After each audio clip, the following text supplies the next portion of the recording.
Gurur Brahma, Gurur Vishnu, Gurur Devo Maheshwaraha, Guru Sakshat Param Brahma, Tasmai Shri Gurave Namaha, Tasmai Shri Gurave Namaha.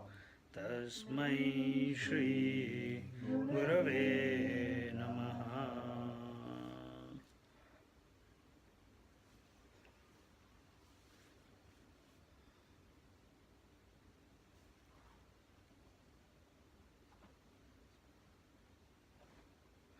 We are in Amrutanubhava, chapter 7, OV number 192.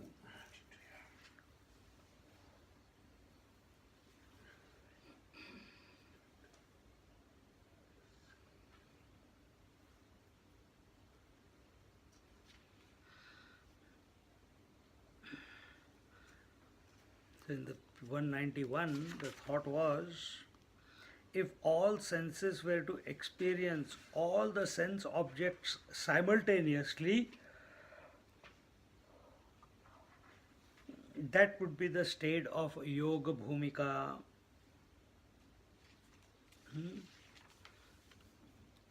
Imagine. Mind can only imagine.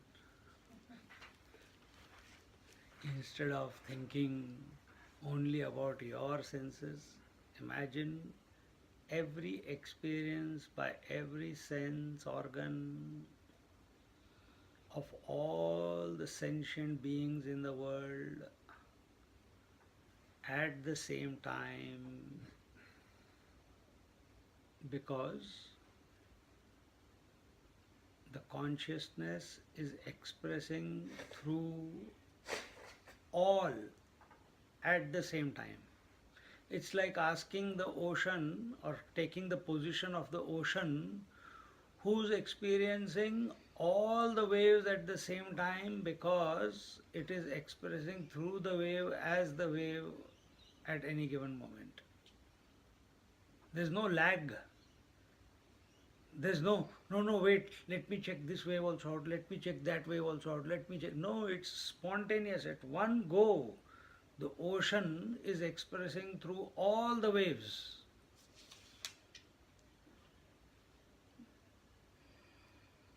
Similarly, consciousness is expressing through all the senses. Senses are what? Seeing, hearing, touching, feeling, tasting, and the mind.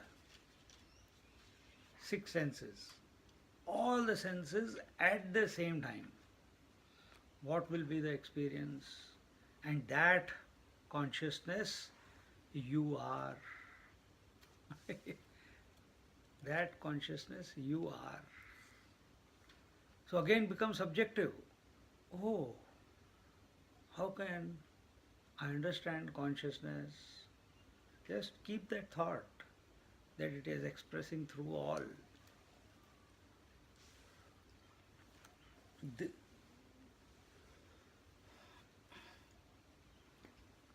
From the vision of the Supreme, like that of Lord Krishna, whatever be the manifestation, it is only divyam, it is only divine. We feel that the world is undivine and we have to drop the world and we have to come to the self, we have to come to the consciousness. Why we feel that way? Because we feel separate, we feel agitated, we feel miserable, we are attached to the various things and objects and beings of the world, and all that creates agitation. We see the world as a separate entity and I am one of that entity. That is where the problem is. And what the teacher here is trying to do is dissolve that entity, and by your thinking, by your doing anything, it will not get dissolved. Then how bring this type of vision? Contemplate on such thought, that if this consciousness is one without a second, Just like the ocean is experiencing and expressing through all the waves at the same time, this consciousness is also expressing through all the senses at the same time, spontaneously, simultaneously. And that consciousness, I am. Are we ready to take that position, or are we scared to take that position? That I am that consciousness which is expressing behind all here right now. Not just these people, but all the people in the entire world at this very moment. Yesterday I was going to Dandenong, walking, and Dinesh was there with me. And he said, yesterday it was a bit humid and everything, and we were getting tired. So he said, Swamiji, tell us story. I said, Acha, you want me to talk also and you want me to walk also? And you will listen only and you will... Anyway, he said, no, Swamiji, tell me something, tell something about your experience with Mahatmas. Then I told him this thought, exactly the same. I went to one place called Kadapa in Andhra Pradesh. You have heard of Kadapa? It's just near Tirupati, about 100 kilometers from there. Dargah Swami, you met? No, you mentioned. So this Dargah Swami is there.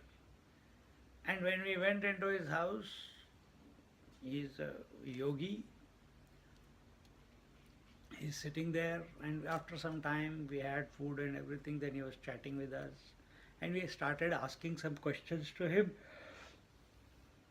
And on the one wall of his room, all the various masters of the past, some of them we don't even know, they're all photographs of Chidananda, of Shivananda, of Sai Baba, of Chinmayananda, of so many Mahatmas.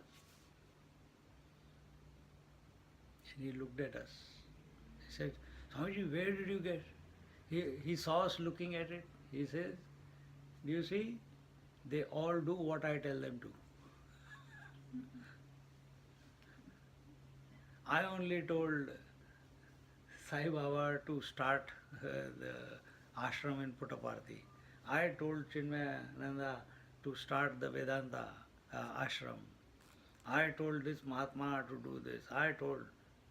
And as he was going on and on and on, he says, nothing in this world moves without first letting me know. Nothing escapes me. Not even a grain of sand can move before me coming to know about it. Just thinking about, listening to him like that, we were, there was a thrill going through us. But also he was very, very, you could see that he meant what he was saying. See, this is what it is. Because he is established here, what this paragraph is saying. Because he knows the entire creation is his manifestation. See? Baba will also speak the same way. Every realized master will speak the same language. He who knows the tattvam, the principle, the essence, the substratum, he who knows the substratum is one with the self. To understand this absolute standpoint, to be able to see the Lord's creation, his Vishwarupam, one requires divine vision. Divya Chakshu. Such a vision comes in Yeke Kshane, beyond the realm of time. Yeke Kshane means this vision can be presented to you only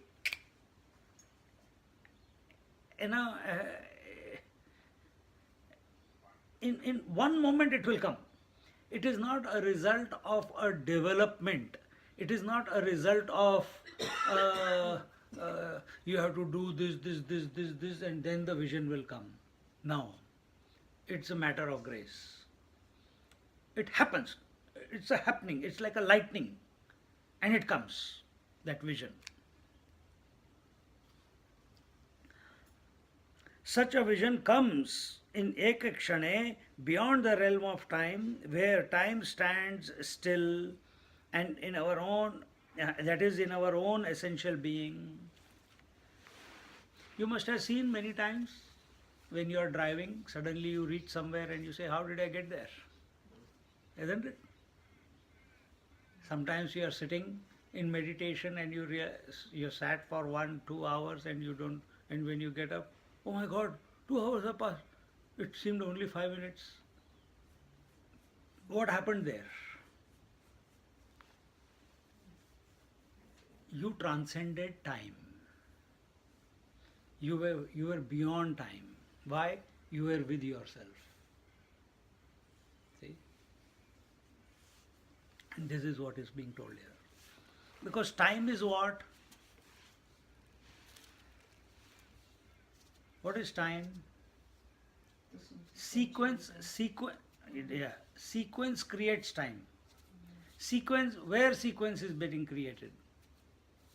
Where is sequence getting created?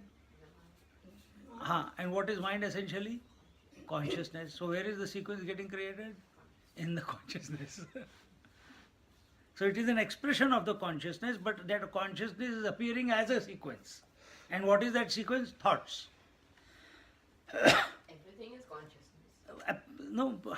Yes, but you have to come to know, na? You have to be that consciousness, not just come to know. Knowing must convert into being, or knowing and being must happen. Knowing is being, whichever way you put it. Right now it is only knowing. It has to get consolidated as being. And nothing requires to be done for knowing to become being. For knowing and being to be one, I am self is knowing in the head. But being is also the self. So, do you have the position that the thought going on in the mind, I am the self, is equal to the self that I am? Do you see yourself as meaning, are you being the self, and are you seeing the thought also as the self only? If that is the case, fantastic. Because really speaking, thought is not outside consciousness. And for that is what the meditation was.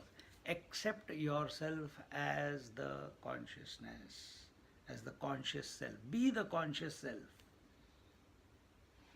And this acceptance has to be without thoughts.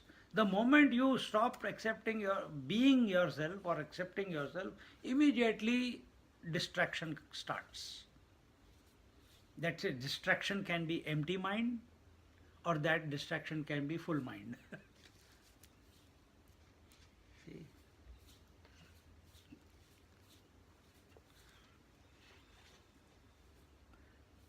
Sequence is established only because of me. Consciousness of sequence is time. Once the attention is kept focused on consciousness, time, which is only an illusion of movement, stops. So what is time? Movement of consciousness. What is wave? Correct. And is water only the wave, or water is infinite? Water is infinite, isn't it? But what is an appearance and disappearance of wave? A movement of water. What is a thought? A movement of consciousness. What is consciousness? It is infinite in nature. So take the position of the consciousness. Be the consciousness that I am essentially infinite, and on this infinite consciousness, a wave of consciousness is appearing, which is called thought, which is called body, which is called ideas, which is called emotion. Everything is essentially consciousness. But don't get lost in these expressions of consciousness. Remain as the consciousness. Be the consciousness. Then everything will sort itself out.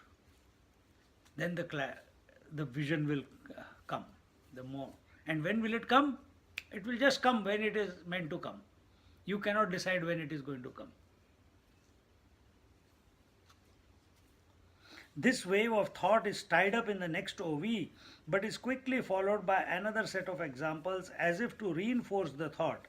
This is the technique of abhyasa, where the theme is repeated through different examples from different angles.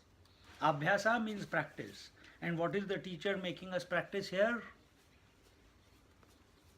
How to contemplate in such a manner that the sequence stops, the thinking stops, and you fall back into yourself. All the examples that were given, see, if you remember, if all senses were to experience all the sense objects simultaneously, this was one example. The inhaled air is absorbed and the exhalation of the air has not yet begun. This is the state of Yoga Bhumika. Then the sky that is perceived when the day has ended and the night has not yet begun. That is the Yoga Bhumika. All the points of juncture we are told as the points of meditation. These are the entry points where we fall back into ourselves. Now, तया सारिखा ठावो हा निकराचा आत्मभावो येणे का पाहो न पाहो लाभे. Like this status of Yoga Bhumika, the Supreme Self is beyond limitations. Hence, is it ever possible to talk about seeing and not seeing in the Self? So when we are talking about presence and absence, we are talking about silence and activity. Is it worth talking about it? Because the moment we start talking about it, we are moving away from the self. We are given that more importance than the consciousness which is expressing as the silence, which is expressing as the thoughts. This would be the acme, the supreme state of Atma Bodha or self-realization, when all the, no, not this one, when all the senses are experiencing all the objects at the same time. This is the supreme pure becoming.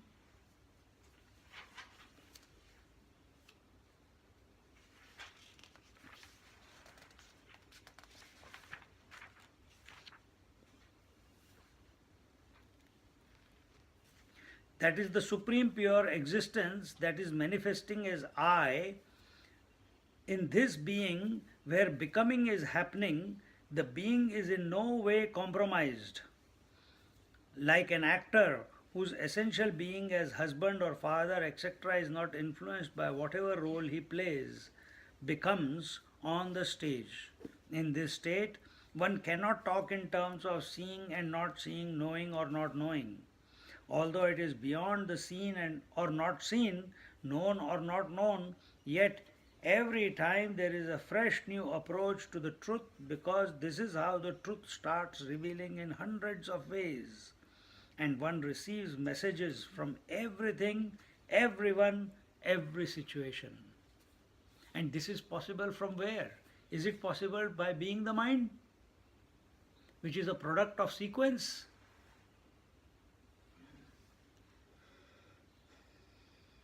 Where is it possible? Only by taking the absolute position, by being the substratum. From that standpoint, when you look at the manifestation that is taking place,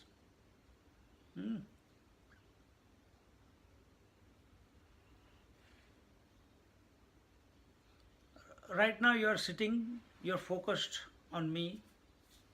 Are you disturbed by anything that is going on? Your hand is going here, your hand is going there, your blinking is going on, Your nodding is going on, your yeah, breathing is going on, your body is moving here, there, whatever. You're turning the pages. Thought also doesn't go in your mind that I have to turn the page. And even if that thought comes, it doesn't create a disturbance, isn't it? Isn't it? Exactly the same way. When we are at the conscious self and we see the entire manifestation, so when we are the Mukhyatma and we see the Mithyatma and the Gaunatma expressing, the body, breath, mind, intellect expressing, the father, mother, daughter, sister, brother, etc. expressing, we don't feel any loss. We don't so at a relative level, at the mind level, all these becomings are taking place. But I know who I am. I am the essence. And this essence, this consciousness alone is supporting all those roles without becoming those roles. See, the water is supporting all the waves. The wave is saying, I am a wave. Water is not saying, I am become a wave. And who can say, when can water say, I am not a wave? Only when it is identified, only when it is established in itself. But the moment water takes the position of the wave, then the journey to go back to water begins, isn't it? Same is our case. We are of the nature of infinite consciousness. If we take that position, like the previous example, then we are free from everything. But the moment we take the position of individuality, then immediately I want to find my source, I want to be a spiritual seeker, I want to do some practices so that I can know myself. But I am already that. So be that all the time. And from there, look at the whole world. From there, from that absolute standpoint, just don't look at, you can start. You can look at any given moment spontaneously, without any effort, I am expressing as the mind, as the intellect, as the breath, as the body, as the senses in this body. I am integrating every aspect of this equipment. Oh, it is happening automatically. Yes, exactly the same way I am doing it. I am the one who's expressing, I am of that nature of infinitude, and I am expressing through all the senses, all the bodies, all the breaths. Don't wait for a conclusion. Oh, it will be like this. Oh, I will come to know like this. No, it will click. It will click. But you have to remain there, you have to be there, you have to be there, you have to be there. As the consciousness. Don't take any position, don't become anyone. Keep your mind empty.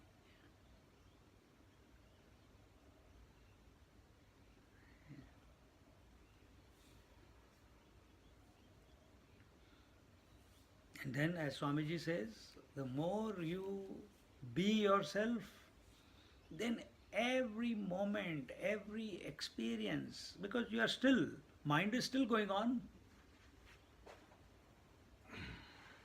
then every contact, every experience, every communication, every movement of a flying bird, a sunrise, a sunset, a movement of a leaf, an ant crawling on the ground, everything becomes an expression of consciousness, a reminder of who you are. Right now, what it is? Right now, it doesn't remind us of consciousness. It reminds, if you are there, your movement is there, this mind is experiencing you. Oh, Louis has come today. If joy has come today. Where is our attention? Extrovert. But Louis has not become an impetus to make me come back to myself. I have stayed there only, outside. It has not. But when we take the position of the pure consciousness that we are and stay there, be there as it, then everything, all this will go on. But your attention will be always on how this consciousness is expressing through everything as everything. See?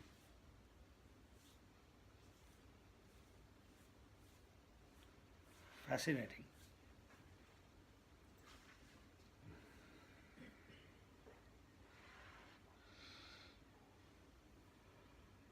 Although it is beyond the seen or not seen, known or not known, yet every time there is a fresh new approach to the truth, because this is how the truth starts revealing in hundreds of ways.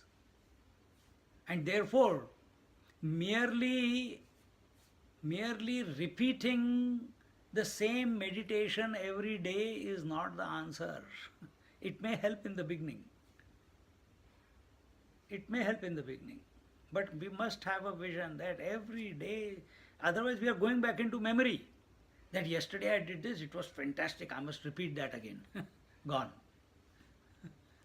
You are not in the present moment.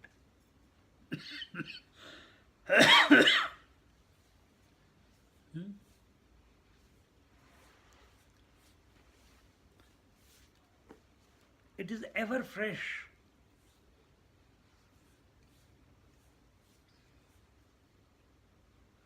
And one receives messages from everything, everyone, every situation. To him who seeks, to him who knocks, the door of the truth is opened, so says Kathopanishad. Dattatreya Bhagwan lived in this world, did not react, but got a message from everything. Only when one is able to receive a message can one deliver it. Then one is called the messenger of God.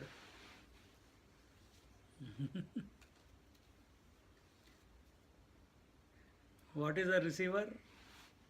If this phone is a receiver of the signal, then only you can send a message, isn't it? It must be on. Are you on? Have you switched on or are you switched off at the moment? Switched on and switched off what? Are you switched on to consciousness that you are? Or are you switched off to the real being that you are? Or the consciousness that you are? And what does switched on to the consciousness means? Are you being the consciousness? And what does not being the consciousness mean? Which is not possible, but we believe that way. That's why we are seeking to be the individual. Is not being the consciousness.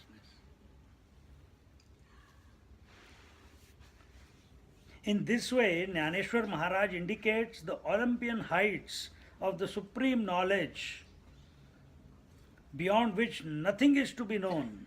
The path of unfoldment to this supreme height is paved with many trios.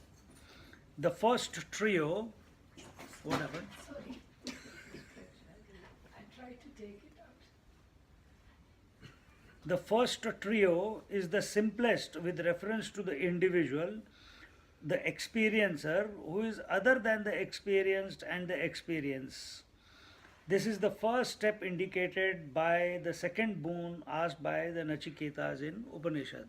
He asked the Lord of Death in the Kathopanishad. We did that in one of the retreats. Tell me about the Swarga Agni by which I can go to heaven. The aim here is not to prove the existence of heaven or hell, but to lift the seeker who has identified himself with the gross body to the first glimpse of the thought that I exist even after dropping the body. So also prarabdha etc. is important only so far as it leads to the knowledge that I exist beyond the limits of the trio. This is a very, very important, pertinent first step in a seeker's journey to himself. And that is, as long as you are understanding yourself or taking yourself to be an individual, to be this body, here, until unless you do not come to the Anahata Chakra, huh? Anahata Chakra is beyond the Agni. Agni, this is the Agni point, or some people say that once you have transcended or gone beyond the first three chakras, that is where you experience the separation of consciousness from matter in the Anahat Chakra. It is spontaneous. This is what a lot of Mahatmas, Ramana Maharishi and many others, we have experienced the death experience. You are absolutely there, body is lying there, breathing is almost negligible, can't even say that it is there.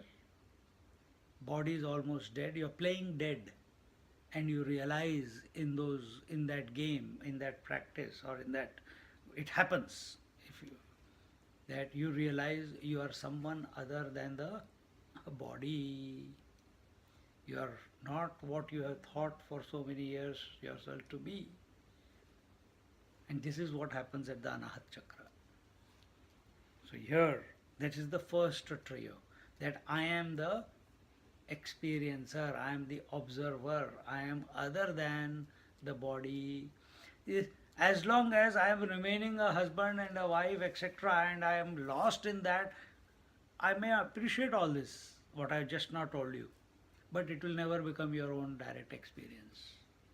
As long as I continue to be identified with the body, it can never become your direct experience that I am other than the body. It may be a conviction, but it will not be an experience. See? It must be your own direct experience. You have to fall back into yourself. And it can only come about under certain circumstances initially. This is the first step that is being told. Second one is the experiencer of the waking state different from the experiencer of the dream state, or are they the same? So once we have transcended the body consciousness, we have come to recognize that we are the sentiency, we are the consciousness, we are not the matter. This becomes distinctly clear. Then the next question is, okay, I am this, but which one am I?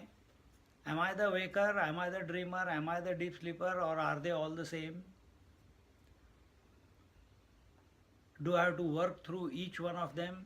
I have to purify the waking world, waker, I have to purify the dreamer, I have to purify the deep sleeper, and then I'll reach the self?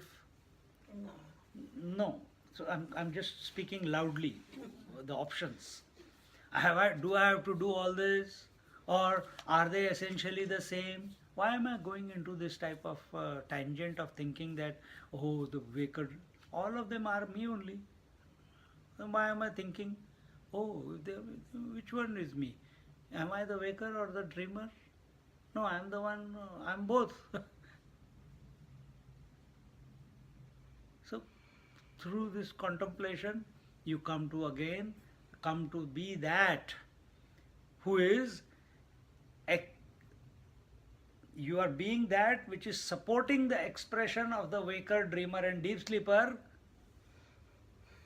but does not become the waker, dreamer and deep sleeper. And this is happening every day. How do you know that yesterday you were dreaming and waking? If you were the waker and you were the dreamer and you were the deep sleeper, you would not come to know. Today, you cannot make that statement that I was the waker, dreamer and deep sleeper yesterday. You must have been the witness. You must have been other than these three in order to make the statement, isn't it? So this is the second, this is a subtler. First was the gross in relative terms, and this is a little bit subtler. Now, Whenever we do the sadhana, we never focus only on one experience. Normally, our interaction is only with the waking experience. But when we want to be when we are a seeker and we want to go back to the source, we have to analyze the entire experience, and the entire experience is equal to waker plus dreamer plus deep sleeper. They have to be taken as one unit, and then look at the whole thing. We normally only look at the waking state, and we discard the dream and the deep sleep. Because if you start taking the dream state also, then automatically the questions will come. Where did the whole dream world come from? Where did it go away? It felt so real when I was dreaming. All these questions, we don't want to deal with those questions. Why? Nahi yaar, I don't know where it went. Who cares?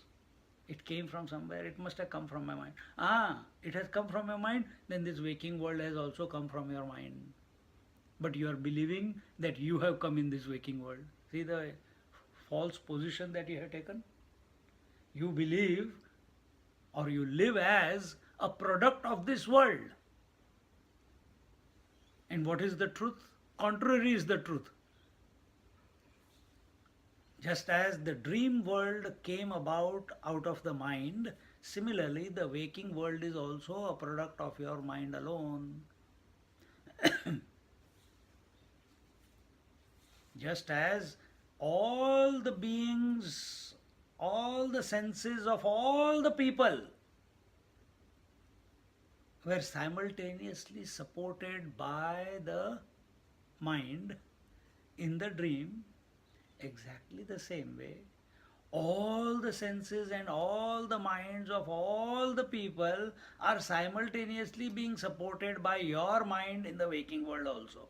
And what is mind? The consciousness. Horripulations are coming just thinking about it. That is the truth. Now just thinking about it is just taking you beyond everything. Just sitting here. See?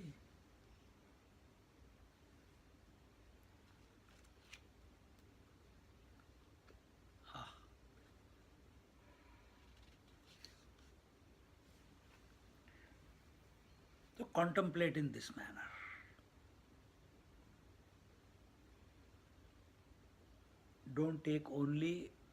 Don't analyze only the waking world. It's not worth it. You will not find any answers. You have to, no, you will find, I don't want to discourage, you will, but answers, there are no answers in the world. The maximum you will come to is the waker. Oh, I am the observer. Once you come to the observer in the waking world, now realize, is this the observer, the waker, dreamer, deep sleeper, or is he the substratum of all the three? That's the next stage. Then the third stage, is the waker of yesterday different from the waker of today?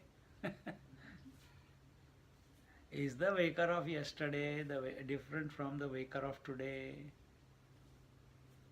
Was I different yesterday? Or why am I different today? Was I absent yesterday?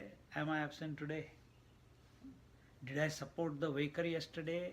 And today also I am supporting the waker, if you take the position. Come to ascertain the correct identity.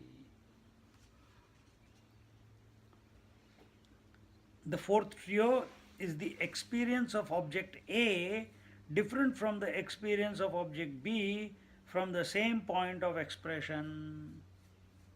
So, if I am experiencing her, I am experiencing you, I am experiencing the camera, is the experiencer different?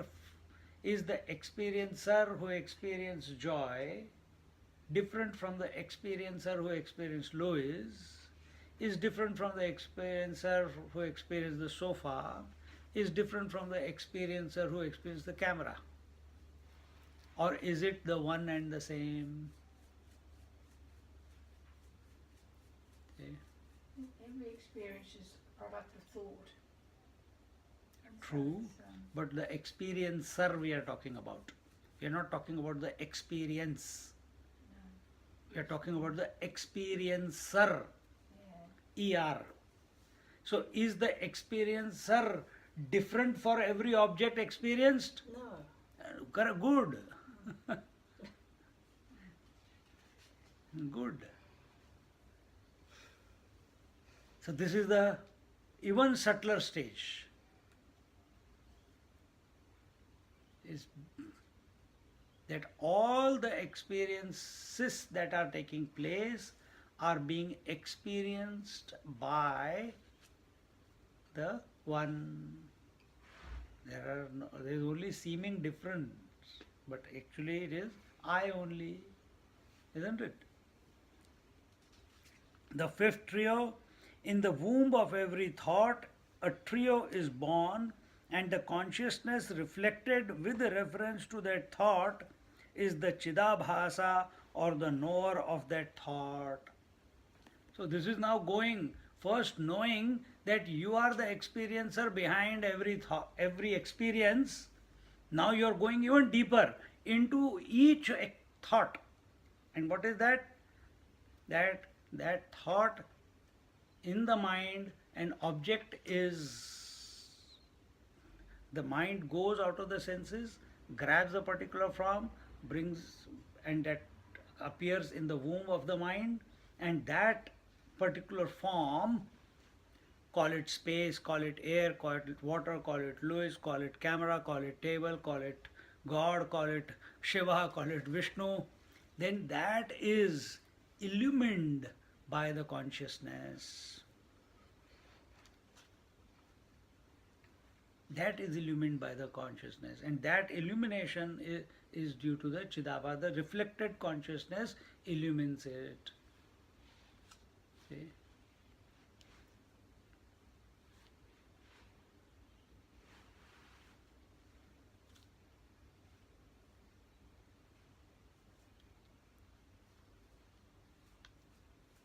Object cannot appear without the subject. Agree? Huh? Object cannot appear without the subject. Now don't go into a tangent. Oh, but before I was not there, even then the objects of the world were there. They have been there for billions of years of the world. You are going in a wrong tangent then. We were also unmanifested. Pardon me? We were also unmanifested that time. No. Wrong conclusion. We have never been unmanifest. Consciousness can never be unmanifest. What do you mean? Mind can be manifest or unmanifest. Self cannot be unmanifest. Self cannot be unmanifest. Self always is. It's ever existing. See how the play of words? Self is ever existing. At a relative level, And not manifest. say that again. You can still exist and not manifest. Then it is at the level of mind. Yes. Immediately, the moment we are talking about manifestation, it is at relativity level. It is not at the absolute level. So from absolute level, the manifestation of consciousness, okay, if you want to speak that way, the manifestation of consciousness as mind or non-manifestation of mind as conscious, which is again consciousness, this is that phenomena is manifest or unmanifest. Self is not manifest or unmanifest. Self is full stop.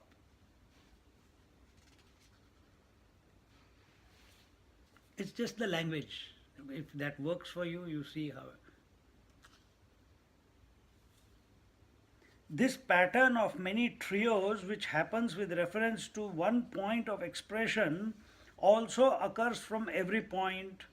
Therefore, as explained in the previous OV, that when one is able to appreciate that this self, the I, is the support of all the trios, known and unknown, then alone will one not be influenced by them. This is the pure existence, uncontaminated by anything. This is the height of understanding. Beyond this, there is nothing to be known. One can neither see nor not see. This is called the peak of Yoga Bhumika, the self-realization. So we are coming to a point where exactly what just now she was saying, manifestation and non-manifestation does not matter, because that phenomena will continue. Seeing or not seeing, hearing or not hearing, experiencing or not experiencing is going on. It is going on right now. You are just not aware of it. Even while I am speaking, so many moments are there of not speaking in between. Even while I am seeing, there are so many moments of not seeing also going on. Every time the eye blinks, you are not seeing. Isn't it? There is so many moments of not breathing going on at this moment. Between the two breaths, there is no breath. See? So, but this can be recognized only when you take the position of the self. You fall back into yourself. When you recognize that all the experiences are, first, I'll put it differently, all experiences of the world are known by you because you have a thought, isn't it, about them? All the thoughts are known by you. Without the subject, thought cannot appear. Because what is the thought? An interaction between subject and the object. In other words, what Swamiji said, the thought, in the womb of the mind comes the thought, and that thought is illumined.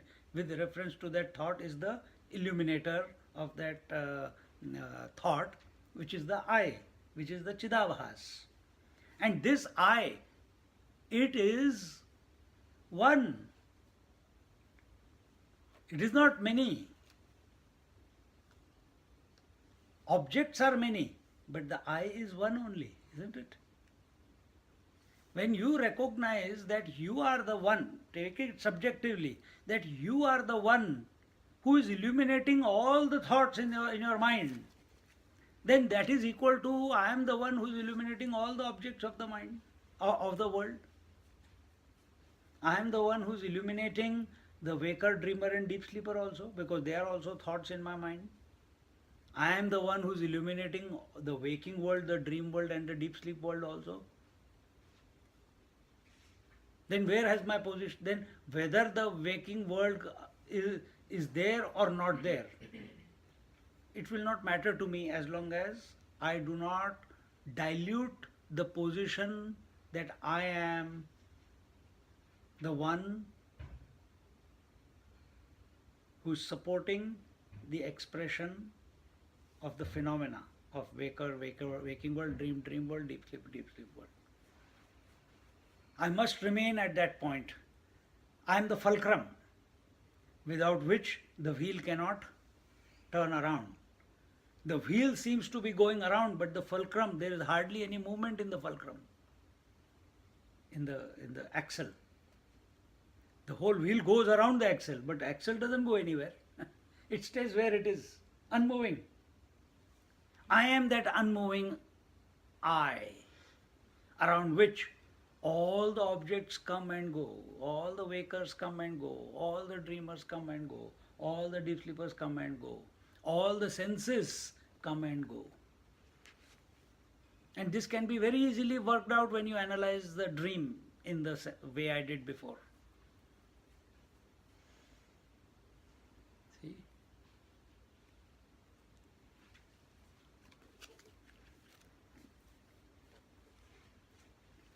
Then one will not fall into knowing and not knowing, seeing or not seeing, experiencing or not experiencing. Who cares? Because your focus is on you are being the self, and your unstruck understanding is not with thoughts, but your understanding is everything is the self alone. It is pervading everything. The entire phenomena of the waking, dream and deep sleep is pervaded by me. Without me, the waker and the waking world, dreamer and the dream world cannot express.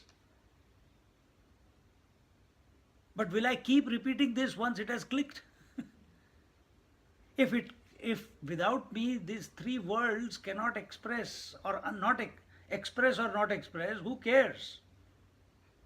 Then where should my attention be? Or where should I be? Should I get lost in the waker and the waking world? Should I lose myself being the dreamer and the dream world? Or should I remain as the substratum and allow the phenomena to go, because I cannot do anything with the phenomena? Even better, that phenomena is it's a natural, it's a phenomena is that which is going on of its own accord. Let it go on. I'll just be me. Do you ever get disturbed because eyes are blinking? Blinking eyes is phenomena. Do you get disturbed because your hand is here or hand is there or hand is there? No.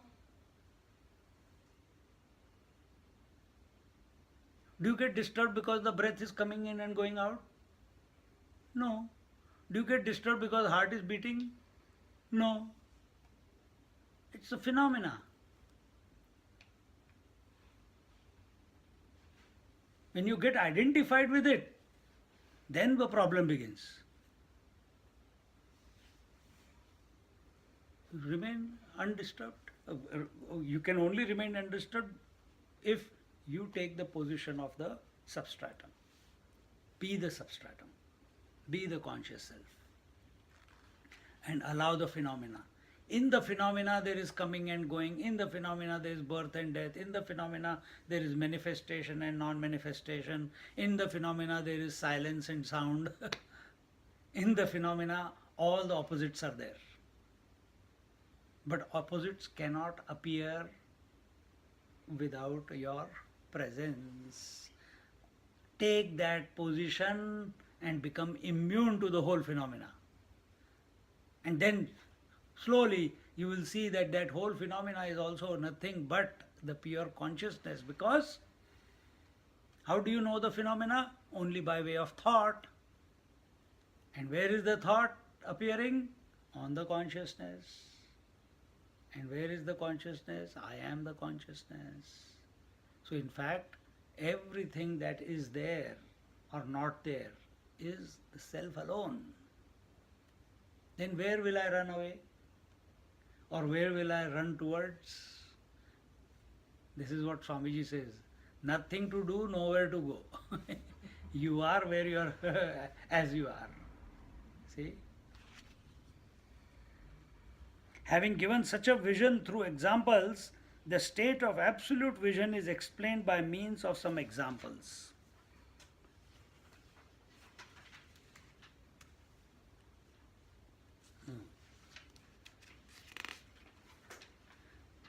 काई आपुलिये भूमि के आरसा आपुले निके पाहो न पाहो शके हे के आहे.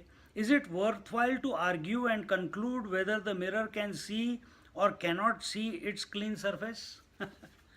Huh? How beautiful examples Jnaneshwar Maharaj comes out with. Is it and equally beautiful is our Swamiji's commentary. Is it beautiful? Is it possible or worthwhile to inquire into whether the mirror can see itself or not? Similarly, is it worth discussing whether I can know myself or cannot know myself? This is our problem.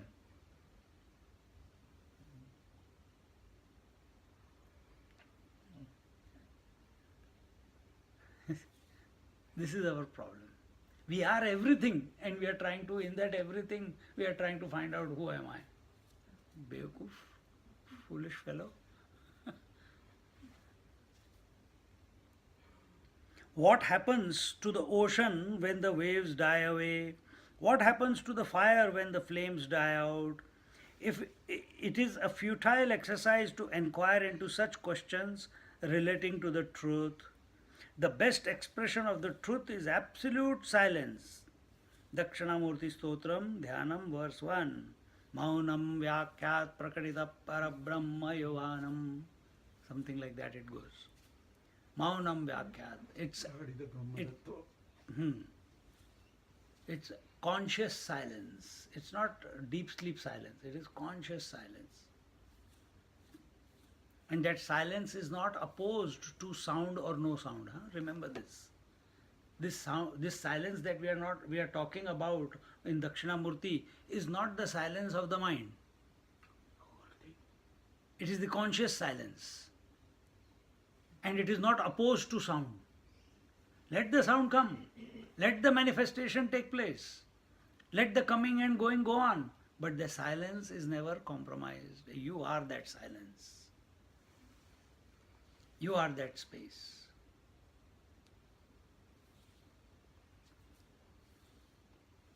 It is the silence of Sri Ramachandra who accepted when the throne was offered to him, who also accepted when it was denied to him.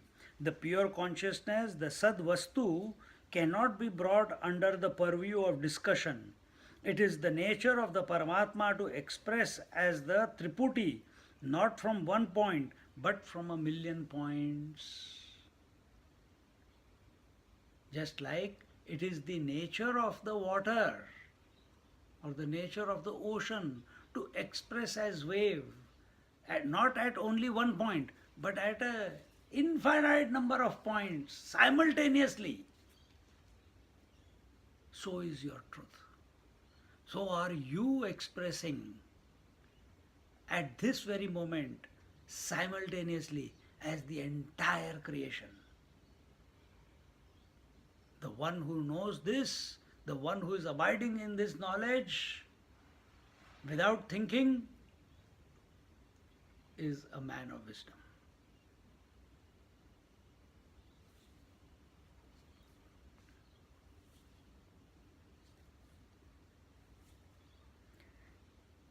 It is the nature of Paramatma to express as the Triputi, not from one point, but from a million points. So, same way, this consciousness is appearing as a thought in this mind, in that mind, in that mind, in that mind.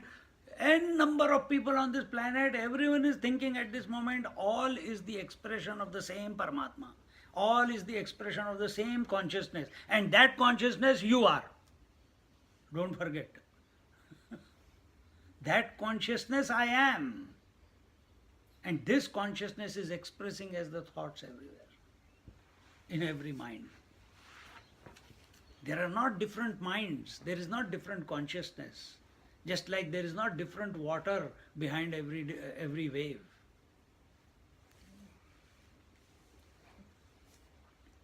So there is reality nothing so there is really nothing to discuss about what happens on the relative plane. When ignorance is devalued, knowledge is also devalued. I am that knower who is in the knowing as well as in the not knowing, as I said before. It is like the character of a dream is thinking who he is, whether he is part of the same mind or not. He is the part of the... So, the dreamer is the subject, the dream world is the object, right? But all is a product of one mind. And what is mind? The consciousness. Did you know this information when you were in the dream? Only after waking up you can see, Arey yaar, Bewkoof, I am so mad, idiot, unnecessarily I am getting caught up. It's both the same only. The I called the dreamer and the that called the whole, all the different experiences was the same mind. It was expressing as many senses, as many thoughts, as many experiences, as many events, actions, everything spontaneously at the same time. So is true in the waking plane also. So is true in the waking plane. But to catch this, we have to be. We have to fall back into ourselves. Contemplate on these type of thoughts and mind will automatically, it's not that initially it may dissolve or not dissolve, but you will fall back into yourself. Don't create a notion in your mind, first the mind must dissolve, only then I will come to know. The dissolution of the mind does not mean removal of thoughts. Dissolution of the mind means that you are no longer identified with the thoughts appearing in the mind. That is dissolution of the mind.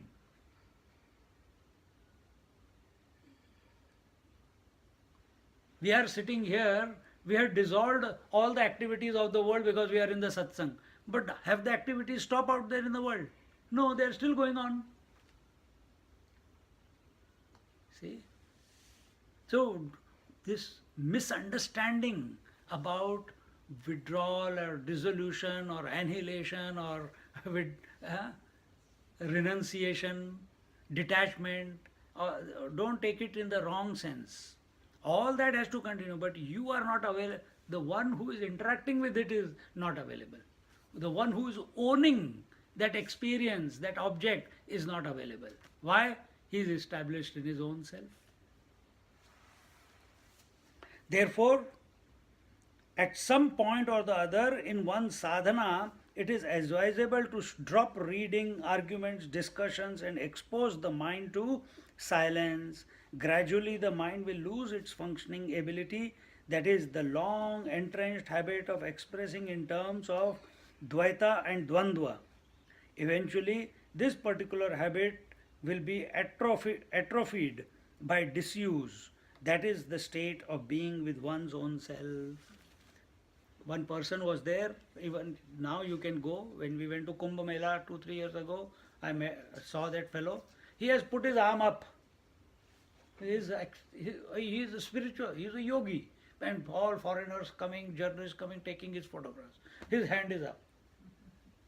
He started that as a sadhana, and today, after 25 years, he is not able to bring his hand down. So he walks around like that only. What has happened?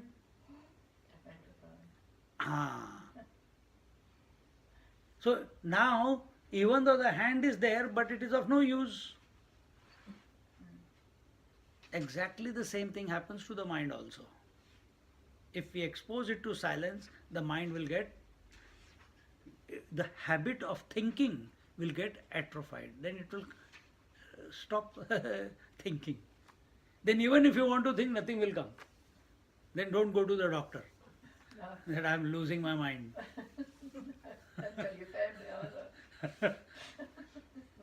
Then he'll put you on depression tablets. That's not the solution also. Huh? No, see, so many people, oh, I must do this, I must join Sanskrit. Some people are, 2-3 people are coming to Sanskrit to study with me because they are getting old and they want to exercise their mind because something, the society tells you, the doctors tell you, you must keep involved in something so that your mind is active. The best way to keep yourself fresh is be yourself or be silent.